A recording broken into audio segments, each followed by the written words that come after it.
Welcome to another deep dive. Today, we're going to be exploring 7 steps to making honey on social media. It's by Bobby the Bear. And this isn't like your typical social media guide. It's specifically about making money. And it uses this whole making honey metaphor, which I thought was, I don't know, kind of clever. Yeah. And the author, Bobby the Bear, he's a self-proclaimed bearfluencer. He went from, like total obscurity to building this like successful online presence. So, he's speaking from experience, not just theory. Right. And he doesn't follow the usual social media playbook either. Like, he lays out his advice in 7 unconventional steps. He calls them the bear steps. Yeah, what I found really interesting is how he tackles authenticity head on. His first step, bear yourself. It argues that you absolutely have to be genuine online, but he doesn't just stop there. Yeah, he goes deeper than the typical just be yourself advice. He talks about like understanding who you are not as a way to like figure out your online persona. It's like defining yourself by like what you don't stand for, which I thought was pretty insightful. Yeah. He even gives an example of someone who realized they weren't comfortable, with constantly promoting products. They were more interested in like educating their audience. Yeah. And that realization like helped them focus their content and attract the right followers. So it's not just about being yourself. It's about like figuring out what kind of online presence feels authentic to you, right? Exactly. And he cautions against, blindly following trends or trying to be someone you're not. Instead, he encourages like staying present and mindful, which he argues like actually simplifies content creation. He points out how ironic it is that on social media, like a platform designed for connection, so many people end up like feeling like they have to put on this facade. Yeah. That makes me think about how often, we compare ourselves to others online. And, we feel pressured to present like this perfect image. It can be like really discouraging. Have you ever felt that pressure in your own work? Oh, absolutely. Like early on, I caught myself trying to like sound overly polished and expert-like, and I realized it wasn't me.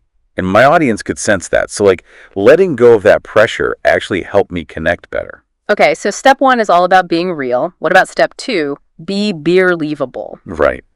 This one focuses on trust and credibility. Bobby argues that while a lot of people, preach the whole fake it till you make it mentality, he's saying authenticity ultimately wins, because it builds trust.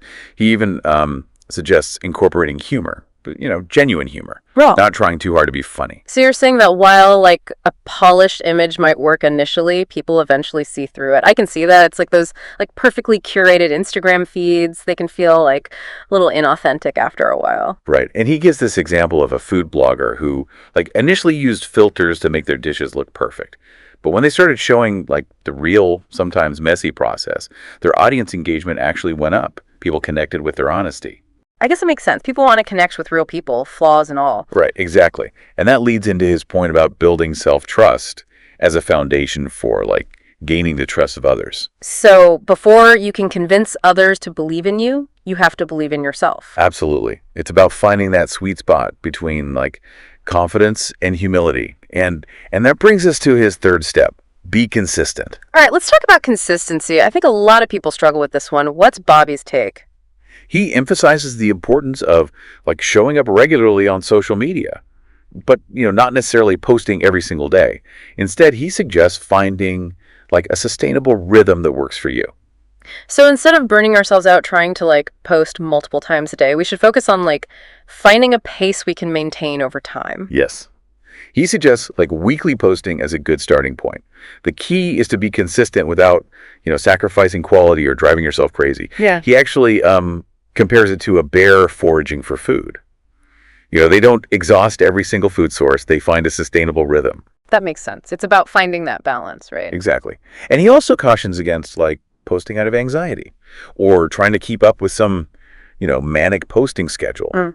He reminds us that social media shouldn't be driven by fear, but by like a genuine desire to connect with our audience. Yeah.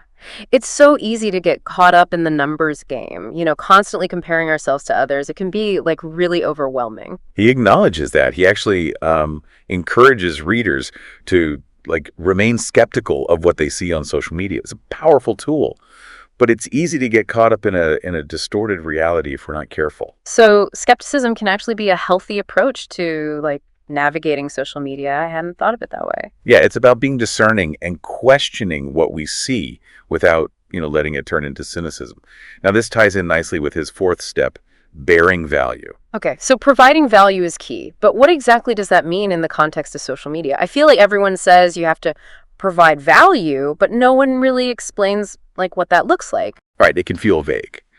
But Bobby gets specific. He emphasizes showing your expertise rather than just telling people about it. So instead of say you're great at something, demonstrate it through your content. So actions speak louder than words, especially online. Exactly. And he also makes a distinction between emotional and financial value.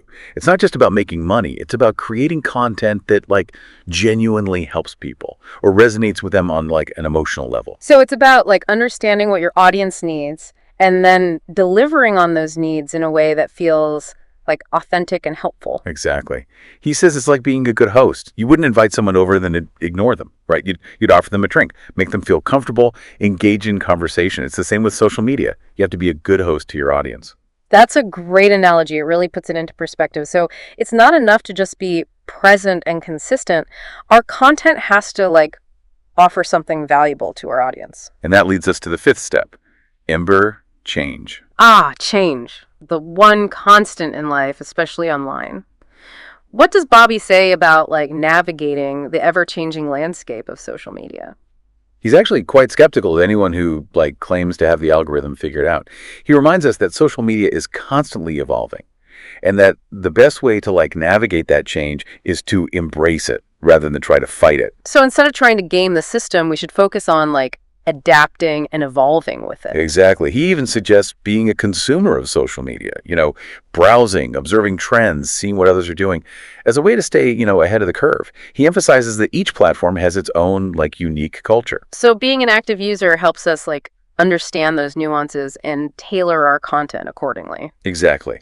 And while change can be uncomfortable, he argues that discomfort is often a sign of, growth.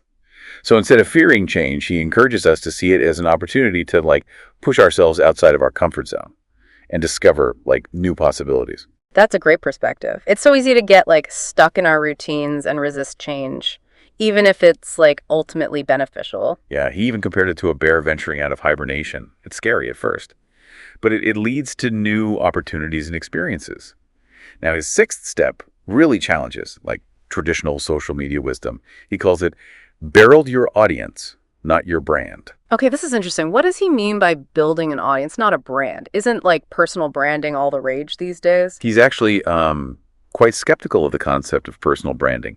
He argues that it can distract from building genuine connections with our audience. It's like trying to fit ourselves into a predefined box instead of letting our true selves shine through. So he's saying that focusing too much on crafting a perfect image can actually hinder our ability to connect authentically with our audience. Exactly. He believes that genuine connections are built on, trust, vulnerability, and a willingness to be ourselves, not on carefully curated personas. So instead of trying to be what we think others want us to be, we should focus on connecting with people authentically. Right.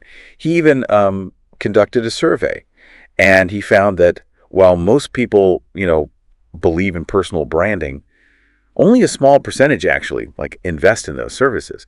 He sees that as a sign that maybe we're overemphasizing branding and neglecting the importance of, genuine connection. That's fascinating. It makes me think about how much pressure we put on ourselves to create this perfect online persona, but maybe it's actually our imperfections and vulnerabilities that make us more relatable and approachable. Exactly. He suggests thinking of your audience as your boss in a way.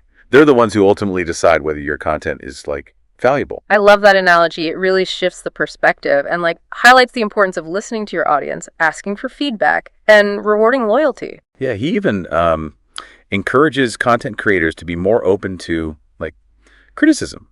He argues that negative feedback, if it's, constructive, can help us see our blind spots and improve our content. He even had a personal example of this. He used to get defensive when people criticized his work. But then he realized that those criticisms were often coming from a place of caring. So instead of dismissing criticism, we should view it as an opportunity to learn and grow. Exactly. He says it's like having a friend who's willing to tell you the truth, even when it's not easy to hear.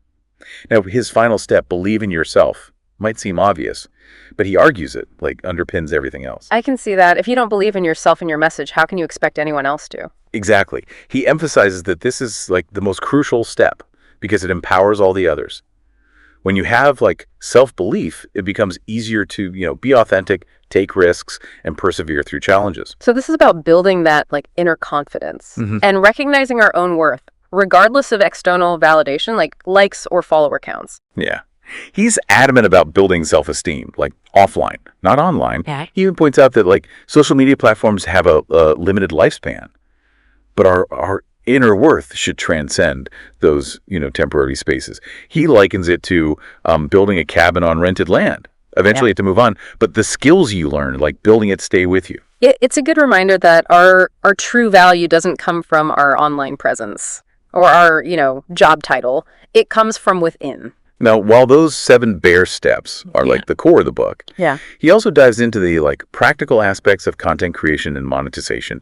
He even introduces 28 business Bs, which are basically like key principles for building a successful online business. Okay, 28 Bs, that sounds overwhelming. Let's break it down. He divides them into 4 categories, right? Yes. Yeah. Finance, sales, marketing, everything else. Finance is obviously crucial. He starts by like emphasizing cash flow. Understanding the money coming in versus the money going out. He says so many creators like treat their ventures like a gamble. Yeah. Because they don't have a good grasp on their finances. He even provides like a simple spreadsheet example to like help track cash flow, which I thought was really practical. It's like he's giving you the tools to actually like implement his advice, not just talking about it abstractly. Right. And he stresses paying yourself a salary. Even early on, he says too many entrepreneurs, work for free, which isn't sustainable. Also building up those prudent reserves.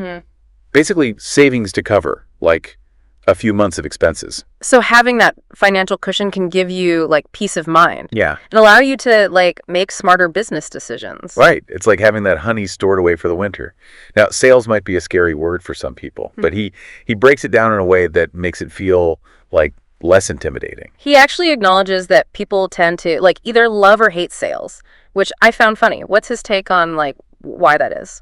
He suggests it's because people have different biases. Some are drawn to the tangible aspects of sales, like closing deals, while others prefer the intangible aspects of marketing, like building relationships. He says, as business owners, we need to be comfortable with both. So even if we're not natural salespeople, we can still learn the skills and strategies we need to succeed. Absolutely. He provides a detailed breakdown of like the sales process, from generating leads to closing deals. He also emphasizes the importance of like qualifying leads, making sure they're a good fit for our business, and handling, objections effectively. Those are definitely skills that can be like learned and refined over time. It's like any other skill. The more you practice, the better you get. Now, when it comes to like products and services, he encourages having, a diverse range at different price points. This allows you to like cater to a wider audience and maximize revenue. That makes sense. It's like offering different sizes of honey pots. Some people want a small taste, while others are ready to commit to a bigger jar. Exactly. And he stresses the importance of understanding the life cycle of our, products and services. Some will be more successful than others, and some will have like a shorter shelf life. It's about being adaptable and willing to let go of what's no longer working. That can be tough, especially if we've like put a lot of time and energy into creating something. But it's important to be realistic and to like focus on what's best for our business, long term. Okay, now let's move on to marketing, where Bobby the Bear like really shines. He defines it as, raising awareness and generating leads and business opportunities. He stresses having a clear strategy. And understanding our target market so we can craft a message that like resonates. He also cautions against getting like caught up in vanity metrics like likes or follower counts, right? Yes. He's all about focusing on metrics that actually matter, like website traffic, leads generated, and sales conversions. He encourages like a multifaceted approach, utilizing both online and offline marketing tactics. He even talks about the importance of like events and speaking engagements, but he has a slightly different take on them than most people, doesn't he? He encourages us to like be strategic about the events we attend, making sure they align with our business goals. He also cautions against like seeing them as a primary source of revenue. So it's more about building relationships and like providing value than trying to make a quick buck. He uses an interesting analogy. He says speaking engagements are like the flowers that attract bees to our hive, but they're not the honey itself. That's a great way to think about it. Events can be valuable for like exposure and networking, but they shouldn't be our sole focus. And he stresses, having a realistic understanding of our marketing budget and time frame. Essentially, how long our available cash can fund those efforts. So we need to be mindful of both our like financial resources and the time it takes for marketing efforts to like yield results. Right. He also highlights the power of, partnerships and collaborations. Choosing the right partners can help us expand our reach and tap into new audiences. Okay, so we've covered finance, sales, and marketing. Now what about that everything else category? This is where he covers those often overlooked but crucial aspects of running a business. He starts with customer service, which he believes is paramount for, building loyalty and repeat business. He encourages us to view ourselves as the front line of customer service, even if we have a team working for us. Exactly. It's about being responsive, helpful, and proactive in, addressing customer needs and going above and beyond to create a positive experience. He even offers tips for handling difficult customers, which is so important because let's face it, we're all going to encounter them at some point. Yeah, he emphasizes staying calm, professional, and, empathetic. But he also reminds us that not all customers are a good fit. And it's okay to let go of those who are consistently demanding or misaligned with our values. That's a good reminder. It's easy to feel like we have to please everyone, but sometimes it's healthier for our business to let go of certain clients. Now, public relations, especially in the age of social media, can be a bit unpredictable.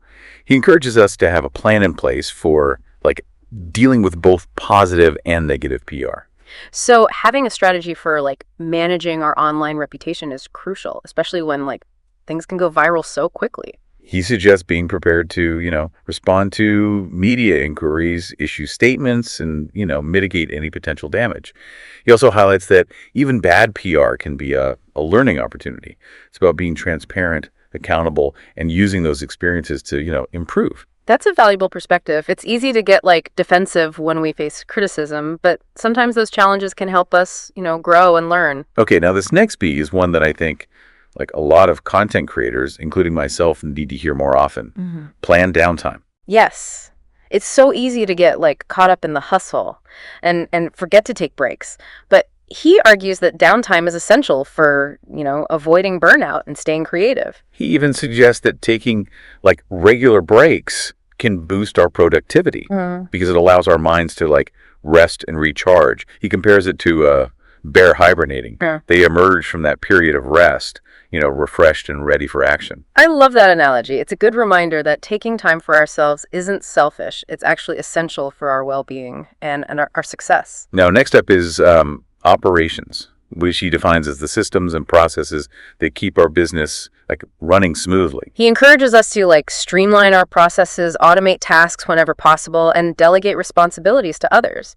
He reminds us that we can't do everything ourselves and that building a team can free up our time and energy to focus on what we do best. Exactly. He provides insights into hiring and managing a team, emphasizing clear roles and responsibilities, setting expectations, and providing, regular feedback. It's about building a strong foundation for our business so it can run efficiently and effectively, even when we're not directly involved in every aspect. Now, data is another area that can feel overwhelming, but he encourages us to embrace it. He reminds us that data can provide valuable insights into our audience, our marketing efforts, and our overall, business performance. He encourages tracking metrics, analyzing the data, and using it to make informed decisions.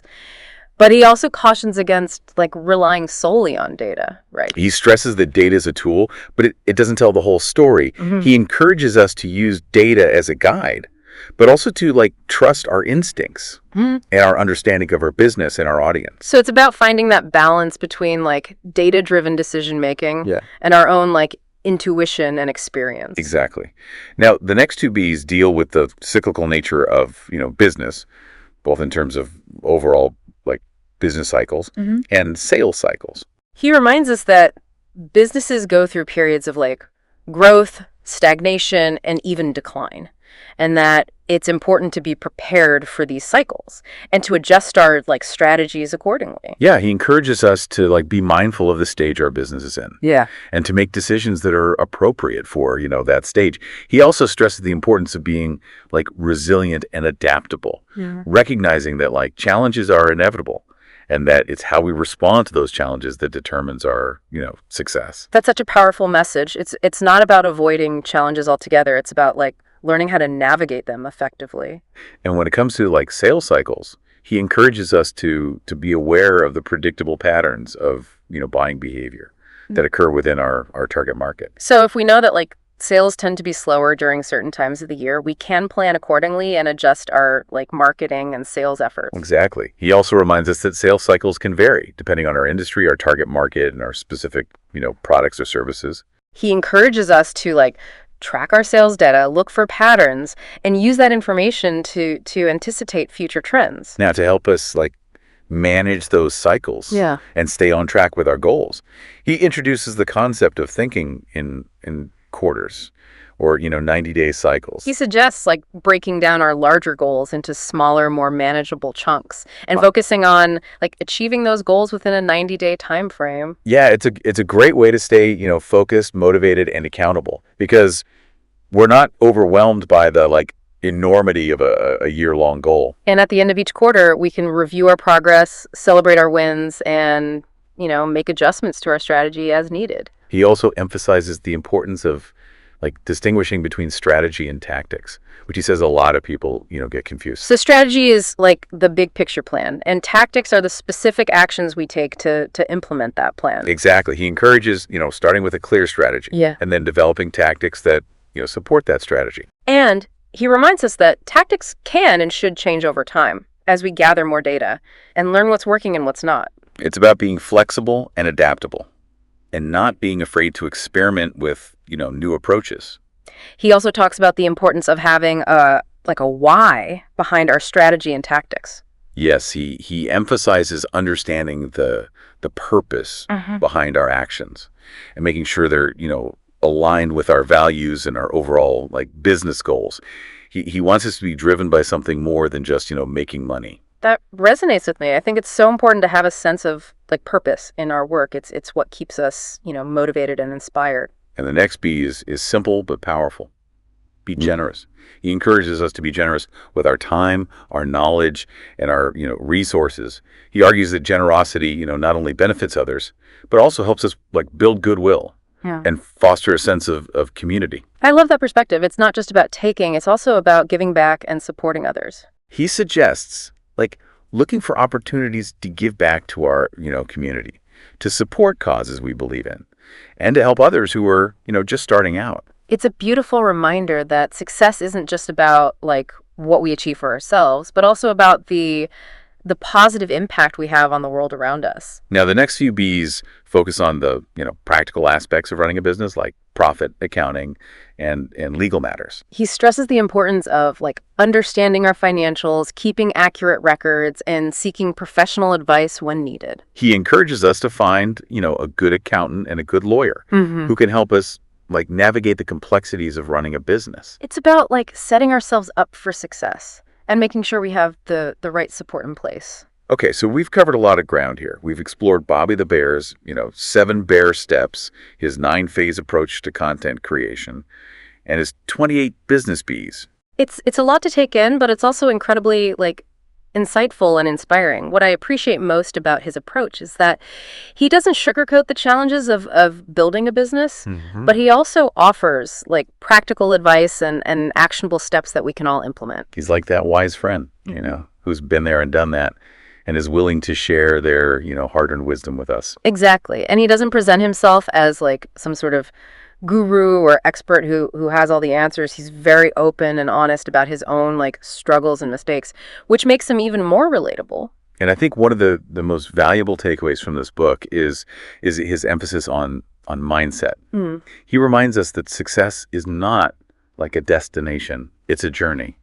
and that there will be ups and downs along the way. He encourages us to believe in ourselves, to be persistent, and to never give up on our dreams. He also emphasizes the importance of finding our own path and not trying to copy what others are doing. And I think His advice on building a community is particularly relevant in today's world, where, it's easy to feel like isolated and disconnected. He reminds us that we're not alone on this journey, and that by supporting each other, collaborating, and sharing our knowledge, we can achieve greater success together. Now, before we wrap up, I want to circle back to the topic of monetization.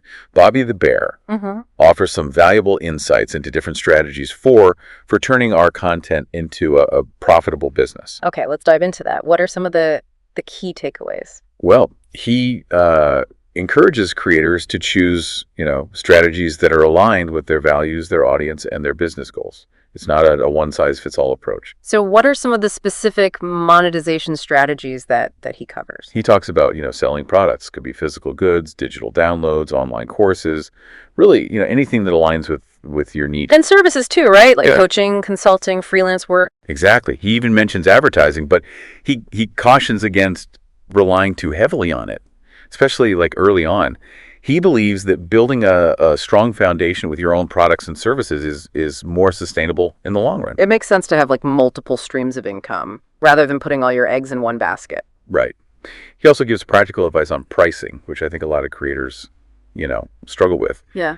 He says to think about the value you're providing, not just the time it takes to create something. Yeah, that can be hard to wrap your head around, especially when you're first starting out. It's easy to undervalue your work. He uses this great example.